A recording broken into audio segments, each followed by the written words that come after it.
Welcome. আজকে আমরা প্রথম কেমিস্ট্রির যে পার্টটা পড়তে যাব সেটা ক্লাস 11-এর টার্ম 2-তে আছে এবং সেই চ্যাপ্টারটার নাম হলো হাইড্রোকার্বন।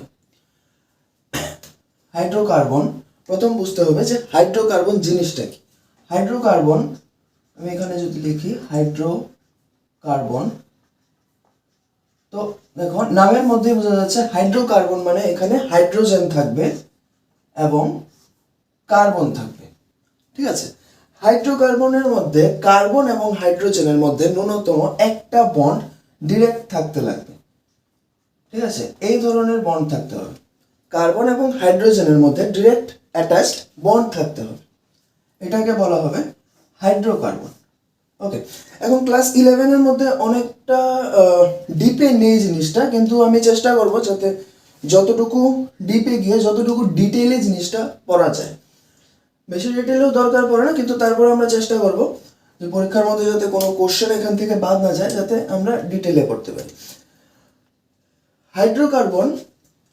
হাইড্রোকার্বনকে বিভিন্নভাবে ভাগ করা যায়। যেমন ধরো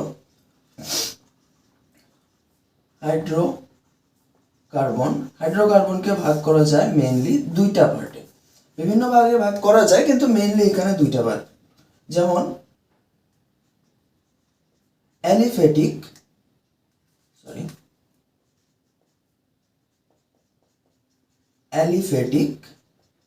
অ্যান্ড অ্যাসাইক্লিক। ঠিক আছে, অ্যালিফ্যাটিক এবং অ্যাসাইক্লিক। এখন অ্যালিফ্যাটিকের মধ্যে বলতে গেলে এখানে অ্যালকেন আছে, যেটাকে আমরা বলবো saturated hydrocarbon, saturated and unsaturated.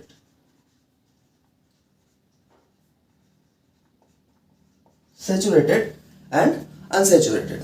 এছাড়া আমরা যেগুলো অ্যাসাইক্লিকের মধ্যে বলতে পারি সেগুলো হলো homocyclic and heterocyclic. Homocyclic and heterocyclic. এখন এই হোমোসাইক্লিককে আবার ভাগ করা যায়। হোমোসাইক্লিককে কি বলা যায়? হোমোসাইক্লিককে ভাগ করা যায় এভাবে: অ্যারোমেটিক,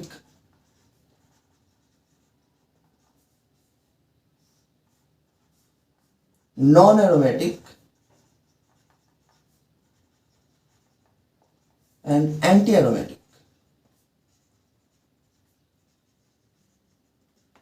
অ্যান্টি অ্যারোমেটিক। এখন আমরা প্রত্যেকটাকে আলাদা আলাদাভাবে আলোচনা করব। দেখো, স্যাচুরেটেড স্যাচুরেটেড এই জিনিসটা কি? এটা অলরেডি তোমাদের ক্লাস 10-এ পড়া আছে। তারপরেও যেহেতু আমারও ফার্স্ট ভিডিও আর কেমিস্ট্রি এটা ফার্স্ট ক্লাস, তো চেষ্টা করি এটাকে যতটা বেস থেকে একদম বেসিক লেভেল থেকে যতটা করা যায় আর কি। নাহলে এগুলো আলোচনা করা ক্লাস 11-এ তেমন কোনো প্রয়োজন নেই, কারণ এটা অলরেডি ক্লাস 11-এ পড়া আছে। ঠিক আছে, আবার যাই হোক, স্যাচুরেটেড মানে কি? স্যাচুরেটেড মানে এইখানে কার্বন কার্বনের অনলি সিঙ্গেল বন্ড থাকবে। এক্সাম্পল অ্যালকেন বলতে পারি। অ্যালকেন তোমরা জানো কার্বন কার্বনের অনলি সিঙ্গেল বন্ড থাকে, এখানে ডাবল বন্ড থাকবে না, ট্রিপল বন্ড থাকবে না, তখন তাকে বলা হবে স্যাচুরেটেড। স্যাচুরেটেডের এক্সাম্পল হিসেবে আমরা অ্যালকেন ইউজ করতে পারি। আনস্যাচুরেটেড, এইখানে দুইটা জিনিস, এখানে কার্বন কার্বন ডাবল বন্ড থাকবে or carbon carbon triple bond থাকবে। ওকে, কার্বন কার্বন ডাবল বন্ড থাকবে or carbon carbon triple bond থাকবে। এছাড়া আরেকটা ভাবে আমরা বলতে পারি এটাকে, যে এখানে পাই বন্ড প্রেজেন্ট থাকবে। ওকে, এখানে পাই বন্ড প্রেজেন্ট থাকবে। এখানে কিন্তু only sigma bond, single bond মানে এখানে অনলি সিগমা বন্ড, এখানে পাই বন্ড প্রেজেন্ট আছে। ঠিক আছে, তো যদি ডাবল বন্ড থাকে কার্বন কার্বন, এটাকে আমরা বলি কি? এটাকে আমরা বলি অ্যালকিন। অ্যান্ড ট্রিপল বন্ড থাকলে এটাকে বলা হয় অ্যালকাইন।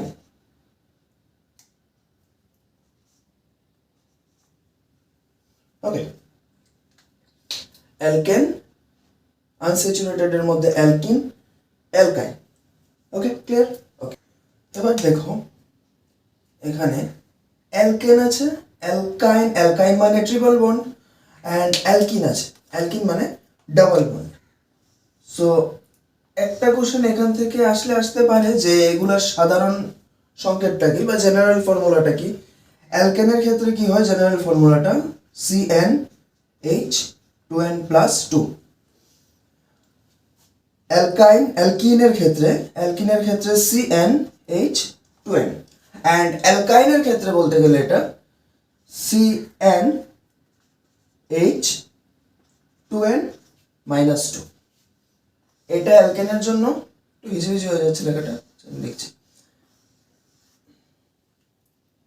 অ্যালকিনের জন্য CnH2n, অ্যান্ড অ্যালকাইনের জন্য CnH2n-2। ওকে,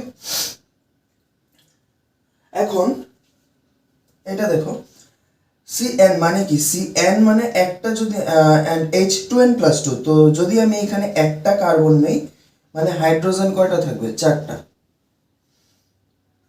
যদি 2টা নেই তাহলে হাইড্রোজেন থাকবে 6টা, যদি 3টা নেই তাহলে হাইড্রোজেন থাকবে 8টা। এবার প্রত্যেকটার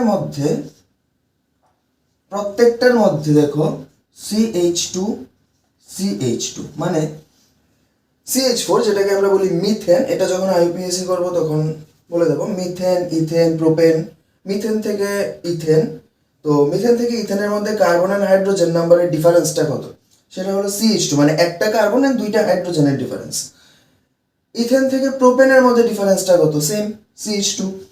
তো এইভাবে যদি কার্বন অ্যান্ড হাইড্রোজেনের নাম্বার সিরিজের মধ্যে একটার পরে একটা প্রত্যেকটার মধ্যে যদি ডিফারেন্সটা সমান থাকে, কার্বন অ্যান্ড হাইড্রোজেনের ডিফারেন্সটা যদি শ্রেণীর প্রত্যেকের মধ্যে সমান থাকে, যে কোনো 2টার মধ্যে, যে কোনো 2টা বলতে আবার এইটার সাথে এইটার হবে না, 1 নম্বরের সাথে 3 নম্বরের না, 1 নম্বরের সাথে 2 নম্বর, 2 নম্বরের সাথে 3 নম্বর, প্রত্যেকটার মধ্যে দেখো কার্বন অ্যান্ড হাইড্রোজেনের ডিফারেন্সটা সেম, তো ওই ধরনের সারিকে আমরা বলি হোমোলোগাস সিরিজ। ওকে, ঠিক আছে, তাহলে এটা একটু ক্লিয়ার করে দিচ্ছি। নেক্সট আমরা করবো সেটা হলো প্রিপারেশন অফ অ্যালকেন। নেক্সট আমরা যেটা করছি সেটা হলো preparation of alkane.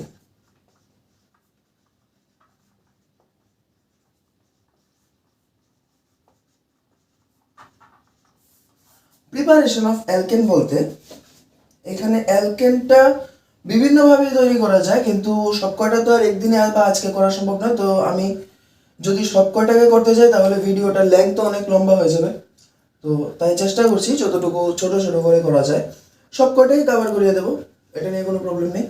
Preparation of অ্যালকেনের মধ্যে প্রথম যেটা আমরা দেখব সেটা হলো ক্যাটালাইটিক হাইড্রোজেনেশন। ওকে, সেটা হলো ক্যাটালাইটিক হাইড্রোজেনেশন।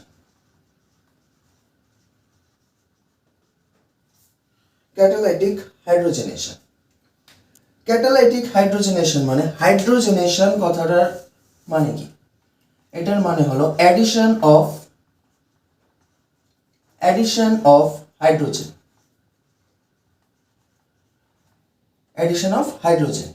এই যে প্রসেসটা কি, এটা একটা রিডিউসিং প্রসেস। ওকে, এটা একটা রিডিউসিং প্রসেস।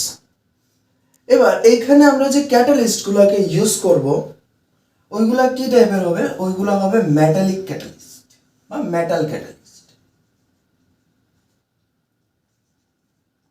এটা হবে মেটাল ক্যাটালিস্ট। ওকে, দেখো এখন আমরা এই প্রসেসে অ্যালকিন থেকে, আমি একটা একদম সিম্পল টাইপেরই নেই, CH3CH2। ওকে, এইটার থেকে অ্যালকেন তৈরি করব। অ্যালকেন হবে CH3CH2CH3, প্রোপ-1 অ্যান্ড প্রোপেন। ওকে, যখনই পরীক্ষার মধ্যে বিক্রিয়াগুলি লিখবে বা রিঅ্যাকশনগুলো যখনই খাতার মধ্যে লিখবে চেষ্টা করবে যে নিচে যদি নামটা দিয়ে দেওয়া যায় ভালো হয়, ঠিক আছে, না হলে অনেক সময় মার্কসটা একটু বাকিটা ভালোই বোঝো। দেখো এটা আছে প্রোপ-1, এর থেকে আমরা তৈরি করব প্রোপেন।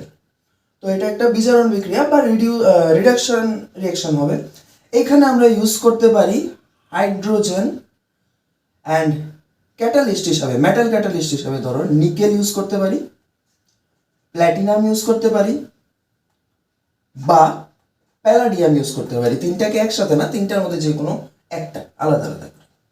ওকে, তো কি হবে, এখানে দুইটা বন্ড আছে, হাইড্রোজেনের মধ্যে একটা সিঙ্গেল বন্ড অ্যান্ড এখানে দুইটা বন্ড আছে। ঠিক আছে, দুইটা বন্ড কিরকম, একটা সিগমা একটা পাই। তো সিগমা বন্ড তো আমরা জানি, সিগমা বন্ড খুব স্ট্রং, দুইটা কার্বনকে একসাথে ধরে রাখবে, ওটা ভাঙবে না কোনো অবস্থায়। পাই বন্ডটা ভাঙবে, ঠিক আছে, পাই বন্ডটা ভাঙবে এবং হাইড্রোজেনটাও দুইটা আলাদা হয় একটা কার্বনে একটা করে হাইড্রোজেন। আমার রিয়েকশন সেন্টার এটা, কিন্তু এখানে কিছু হবে না, যেহেতু এখানে পাই বন্ড আছে তো রিয়েকশনটা এই জায়গাতেই হবে, ওইখানে কোনো পাই বন্ড নেই। আর সিগমা বন্ড খুব স্ট্রং, সিগমা বন্ডকে এত ইজিলি ভাঙা যায় না, সো এইখানে কোনো রিয়েকশন হবে না, রিয়েকশনটা হবে এই জায়গাতে। পাই বন্ডটা ভেঙে প্রত্যেকটা কার্বনে একটা একটা করে হাইড্রোজেন অ্যাড হবে। ঠিক আছে, এটা হাইড্রোজেনেশন রিয়েকশন অ্যান্ড একটা রিডিউসিং রিয়েকশন। তো এইখানে দেখো আমরা নিকেলও ইউজ করতে পারি, প্ল্যাটিনামও ইউজ করতে পারি অ্যান্ড প্যালাডিয়ামও ইউজ করতে পারি। এবার কথা হলো কোনটা ইউজ করবো, তিনটাই ইউজ করতে পারি। কিন্তু নিকেল যদি আমরা ইউজ করি, ভালো করে দেখে রাখো, এগুলো থেকে অনেক সময় শর্ট কোশ্চেন আসতে পারে। নিকেল যদি আমরা ইউজ করি তো এখানে আমাদের টেম্পারেচারটা কিন্তু অনেকটা বেশি লাগে, প্রায় ধরো 200 থেকে 300 ডিগ্রি সেলসিয়াসের মতো লাগে। ঠিক আছে, 200 থেকে 300 ডিগ্রি সেলসিয়াসের মতো টেম্পারেচার লাগে এখানে। অ্যাডভান্টেজটা কি, আমি যদি প্ল্যাটিনাম বা প্যালাডিয়াম ইউজ করি তাহলে অ্যাডভান্টেজটা হলো এটা রুম টেম্পারেচারের মধ্যে হয়ে যায়। ঠিক আছে, এটা রুম টেম্পারেচারের মধ্যে রিয়েকশন করতে পারে। কিন্তু যদি আমি মেটাল ক্যাটালিস্ট হিসাবে এখানে নিকেল ইউজ করি ক্যাটালাইটিক হাইড্রোজেনেশন রিয়েকশনে, তখন কিন্তু এখানে টেম্পারেচারটা আমার অনেকটা বেশি ইউজ করতে হবে। ঠিক আছে, এটা এরকম হবে 200 থেকে 300, তাহলে 473 কেলভিন থেকে 573 কেলভিন পর্যন্ত, এতটুকু। দেখো এই যে ক্যাটালাইটিক রিয়েকশনটা আছে, ক্যাটালাইটিক হাইড্রোজেনেশন যে রিয়েকশনটা আছে, এটাকে একটা নেম রিয়েকশনের মতো করে বলা যায়। এটার এই সম্পূর্ণ বিক্রিয়াটার নাম কি, সেভেটিয়ার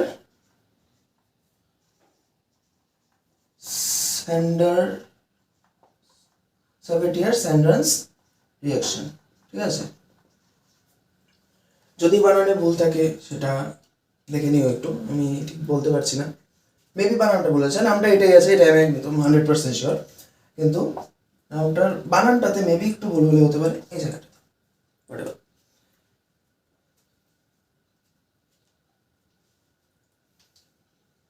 সিমিলারলি আমরা আরেকটা রিয়েকশন দেখি, আরেকটা রিয়েকশন যদি এরকম হয় CH3 CH double bond CH, তো এখানেও আমরা হাইড্রোজেন নিকেল কি হবে, বিউট টুইন আছে এটা, তো এটা থেকে কি প্রিপেয়ার হবে, CH3 CH2 CH2 and CH3 butane. Okay, but two ene থেকে বিউটেন। তো এই ধরনের রিয়াকশনের ক্ষেত্রে আমরা কি ইউজ করব, hydrogen nickel or platinum or palladium. তো এখানে নিকেল ইউজ করলে টেম্পারেচারটা একটু বেশি লাগবে, বাকি দুইটার ক্ষেত্রে এটা রুম টেম্পারেচারে হয়ে যাবে। এটা হলো একটা প্রসেস যেটা ক্যাটালাইটিক হাইড্রোজেনেশন। নেক্সট আমরা যেটা দেখব সেটা উডস রিয়েকশন, সেটা হলো উডস রিয়েকশন, সেটা প্রিপারেশন অফ অ্যালকেনের আরেকটা প্রসেস। এখন আমরা এইখানে যে অ্যালকেনের প্রিপারেশনটা করলাম সেটা কোথা থেকে করলাম, সেটা করলাম অ্যালকিন থেকে। ঠিক আছে, এবার কথা হলো আমরা কি অ্যালকাইন থেকে সেম জিনিসটা দিয়ে সেম প্রসেসে মানে হাইড্রোজেন নিকেল প্ল্যাটিনাম প্যালাডিয়াম দিয়ে করতে পারবো? হ্যাঁ, অবশ্যই করতে পারবো। কিরকম ভাবে করবো দেখো, এখানে যদি আমি অ্যালকাইন নিতাম, আচ্ছা আরেকটাই নিই, এটা নিয়ে দরকার নেই, আরেকটা নিই।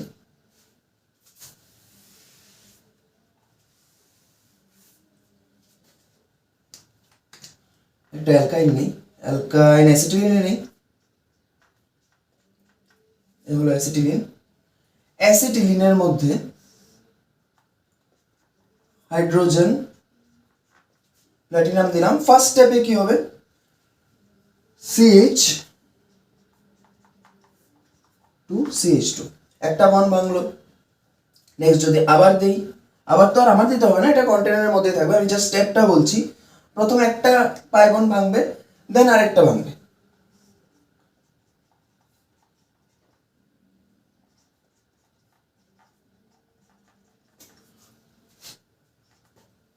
দুইটা পাই বন্ড ভাঙলো, অ্যালকাইন থেকে অ্যালকেন প্রিপেয়ার হলো।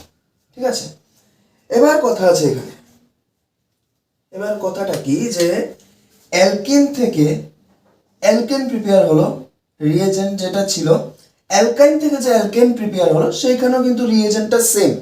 ওকে, রিয়েজেন্টটা সেম, কিন্তু এখানে তো আমার দুইটা স্টেপ লাগছে, কারণ পাই বন্ড তো এখানে দুইটা। তো কোনটার মধ্যে, বিক্রিয়াটার মধ্যে কোন বিক্রিয়াটা কমপ্লিট হতে সময় বেশি লাগবে,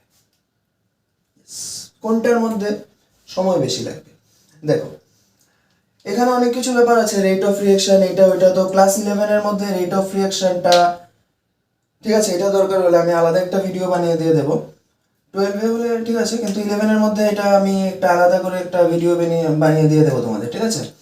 তো নর্মালি দেখে রাখো, এমন না ব্যাপারটা যে এখানে একটা বন্ড আছে বলে এটা তাড়াতাড়ি রিঅ্যাকশনটা হবে, এখানে তিনটা বন্ড আছে বলে তাড়াতাড়ি হতে পারবে না, দেরি হবে, এরকম না। নর্মালি দেখলে আমাদের মনে হয় কি যে এটা অ্যালকেনে মানে কনভার্ট করছে, এইটা যেটা ট্রিপল বন্ডে আছে অ্যাসিটিলিন, এটা ইথেনে কনভার্ট হতে একটু সময় বেশি লাগার কথা দেখে মনে হচ্ছে, কারণ দুইটা স্টেপ। কিন্তু আসলে ঘটনাটা এরকম না। আসলে হয় কি, এটা রেট অফ রিঅ্যাকশনের উপর, মানে বিক্রিয়ার হারের উপর ডিপেন্ড করে। এখন রেট অফ রিঅ্যাকশন কি এটার মধ্যে স্লো হবে ওইটা থেকে নাকি ফাস্ট হবে? Rate of reaction number of স্টেপের উপর কোনো অবস্থায় ডিপেন্ড করে না, ঠিক আছে? রেট অফ রিঅ্যাকশন মানে first step of the reaction, rate determining step. এই রিঅ্যাকশনটার ক্ষেত্রে ফার্স্ট স্টেপ, ঠিক আছে, রেট ডিটারমিনিং স্টেপ যেটা, সেটা হলো ফার্স্ট স্টেপটা এইখানে। তো ফার্স্ট স্টেপটা যদি একবার হয়ে যায়, অ্যাক্টিভেশন এনার্জি পর্যন্ত যদি পৌঁছে যায়, তাহলে এটা ইজিলি অ্যালকেনে কনভার্ট হয়ে যাবে, মানে সেকেন্ড স্টেপটা করতেও সময় লাগবে না, ঠিক আছে? তখন দেখা যায় কি যে এইটা একটা স্টেপ কমপ্লিট করতে করতে এটা দুইটা করে নেয়। তো এটা এখন মাথায় ঢোকানোর কোনো দরকার নেই, এটা মাথায় ঢোকাতে গেলে বাকিগুলো চলে যাবে। তো এটার জন্য আমি আলাদা একটা ভিডিও করে দিয়ে দেবো, যেটার মধ্যে rate of reaction alkene and অ্যালকাইনের হাইড্রোজেনেশনের মধ্যে কিভাবে এফেক্ট করে সেটা দিয়ে দেবো রিঅ্যাকশনটার মধ্যে, ঠিক আছে? এটা গেল কি, এটা গেল ক্যাটালাইটিক হাইড্রোজেনেশন রিঅ্যাকশন, হিজিবিজি হয়ে গেছে। এটা হলো ক্যাটালাইটিক হাইড্রোজেনেশন রিঅ্যাকশন, এটা অ্যালকিন অ্যান্ড অ্যালকাইনের। আচ্ছা, এবার কথা হলো আরেকটা জিনিস, আজকে এইটাকে একটু শেষ করে দিই, হয়তো ভিডিওটা একটু বেশি লম্বা হয়ে যাচ্ছে, কিন্তু এখানে কিছু ইনফরমেটিভ জিনিস আছে, তো এগুলো মনে রাখতেই হবে, কারণ পরীক্ষা তো এখন কোশ্চেনের স্ট্যান্ডার্ডের উপর ডিপেন্ড করে, ওইগুলো একটু মনে রাখলে ভালো হয়। দেখো, অ্যালকিন থেকে যখন আমরা অ্যালকেন প্রিপেয়ার করেছি এবং অ্যালকাইন থেকে অ্যালকেন প্রিপেয়ার করেছি, তো এবার প্রশ্ন আসতেই পারে যে অ্যালকাইন থেকে যদি আমার অ্যালকিন প্রিপেয়ার করতে হয়, অ্যালকাইন CH triple bond CH2 single double bond CH2, এটা কি হবে? হাইড্রোজেন, প্ল্যাটিনাম এর প্রেজেন্সে হাইড্রোজেন দিয়েছি, অ্যালকাইন থেকে অ্যালকিনে এসে, কারণ আমি তো এখানে দেখাচ্ছি কি যে এক নাম্বার স্টেপে এখানে অ্যালকিন প্রিপেয়ার করছে, দেন অ্যালকেন প্রিপেয়ার করছে। কথা হলো এখন যে অ্যালকাইন থেকে অ্যালকিন প্রিপেয়ার করতে আমরা কি এটা ইউজ করতে পারি hydrogen and platinum? Hydrogen palladium নাও, হাইড্রোজেন নিকেল নাও, এটা তো বলে দিলাম। নিকেল যদি নেই, টেম্পারেচারটা একটু হাই টেম্পারেচার লাগে, প্ল্যাটিনাম অ্যান্ড প্যালাডিয়াম নিলে এটা রুম টেম্পারেচার হয়ে যায়, ঠিক আছে? এখন রিঅ্যাকশনটা কি আমরা এইখানে স্টপ করতে পারি নাকি এটা অ্যালকেন পর্যন্ত গিয়েই থামবে? তো এইখানে কোনো অবস্থায় আমি রিঅ্যাকশন কন্টেনার থেকে ইথিলিন বের করে আনতে পারবো না, ইম্পসিবল, ঠিক আছে? ইথিলিনটাকে এখান থেকে বের করে আনা ইম্পসিবল, এখানে একবার গাড়ি শুরু হয়ে গেছে মানে তো এটা অ্যালকেন পর্যন্ত গিয়ে থামবে। ওকে, অ্যাসিটিলিন থেকে আমি এটাকে অ্যাসিটিলিনকে বিজারণ করার জন্য দিয়েছি, এটা একদম গাড়ি গিয়ে ওই অ্যালকেন পর্যন্তই থামবে, এর আগে থামার কোনো চান্স নেই। এখন কথা হলো, যদি আমার অ্যালকাইন থেকে অ্যালকিন প্রিপেয়ার করতে হয় তখন আমি কি করতে পারবো? তখন আমি এটা ব্যবহার করতে পারবো না, কারণ এখানে তখন তখন এটা আমি যখন অ্যালকিনের প্রিপারেশনটা পড়াবো তখন আমি এটা ক্লিয়ারলি বুঝিয়ে দেবো। তখন আমার এখানে ক্যাটালাইটিক পয়জন বা অনুঘটক বিষ ইউজ করতে হবে। অনুঘটক বিষ, ঠিক আছে? অনুঘটক বিষ কি করে? অনুঘটকের ক্ষমতাটাকে একটু কমিয়ে দেয়। আগে যেটা অ্যালকেন পর্যন্ত নিয়ে পৌঁছাতে পারতো, এখন এটা শেষ হয়ে যাবে কোথায়? হয়তো বা অ্যালকিনের মধ্যে বন্ধ করতে হবে, মানে অ্যালকিনের মধ্যে বন্ধ করার জন্য আমরা অনুঘটক বিষটা ইউজ করব। এছাড়া কি ইউজ করা যায়? লিন্ডলার ক্যাটালিস্ট আছে একটা, দেখবে এটা যখন অ্যালকিন করাবো তখন বলবো। এখন জাস্ট এখানে বলে রাখলাম, দরকার নেই এটা। এখন ক্যাটালাইটিক হাইড্রোজেনেশনটাই আলোচনা করছি, ওইটাই দরকার, ওইটাই থাক। তো আজকে যেটা গেল অ্যালকেনের বেসিক স্ট্রাকচার, হাইড্রোকার্বনের ডিভিশন, কীভাবে হাইড্রোকার্বনগুলোকে আমরা সেপারেট আইডেন্টিফাই করতে পারি, অ্যান্ড অ্যালকেনের প্রিপারেশনের মধ্যে একটা নেক্সট যেটা আমরা নেক্সট ভিডিওতে যেটা নিয়ে আলোচনা করব সেটা হলো উর্জ রিয়েকশন, ঠিক আছে? ক্যাটালাইটিক হাইড্রোজেনেশন, এখন যদি শর্ট কোশ্চেন দিয়ে এটাও দিতে পারে, ক্যাটালাইটিক হাইড্রোজেনেশন কি টাইপের রিয়েকশন? যেহেতু হাইড্রোজেন অ্যাড হচ্ছে মানে এটা অবভিয়াসলি একটা রিডাকশন রিয়েকশন, ঠিক আছে? তো আজকে এতটুকু পর্যন্তই থাক। নেক্সট ভিডিওতে আমরা যেটা করব সেটা হলো উর্জ রিয়েকশন, ঠিক আছে? ওকে, তো ভিডিওর নিচের ডেসক্রিপশনের মধ্যে দেখবে আমাদের টেলিগ্রাম এবং হোয়াটসঅ্যাপের লিঙ্ক দেওয়া আছে, তো তোমরা ওইখানে জয়েন হয়ে যেতে পারো। ওইখানে রেগুলার আমাদের ক্লাসের রুটিনটা দিয়ে দেওয়া আছে, অ্যান্ড ক্লাসের পিডিএফ, ক্লাসের চ্যাপ্টার ওয়াইজ সাজেশন যা যা লাগে ওইখানে আমরা সব প্রোভাইড করে দেবো, ঠিক আছে? ফিজিক্স, কেমিস্ট্রি, বায়োলজি, ম্যাথ সব সাবজেক্টেরই অ্যাভেলেবেল আছে। তোমরা চাইলে নিচে ডেসক্রিপশন থেকে যার যেটা সুবিধা, হোয়াটসঅ্যাপ হোক, টেলিগ্রাম হোক, ওইখানে অ্যাড হয়ে যেতে পারো। ওকে, থ্যাংক ইউ।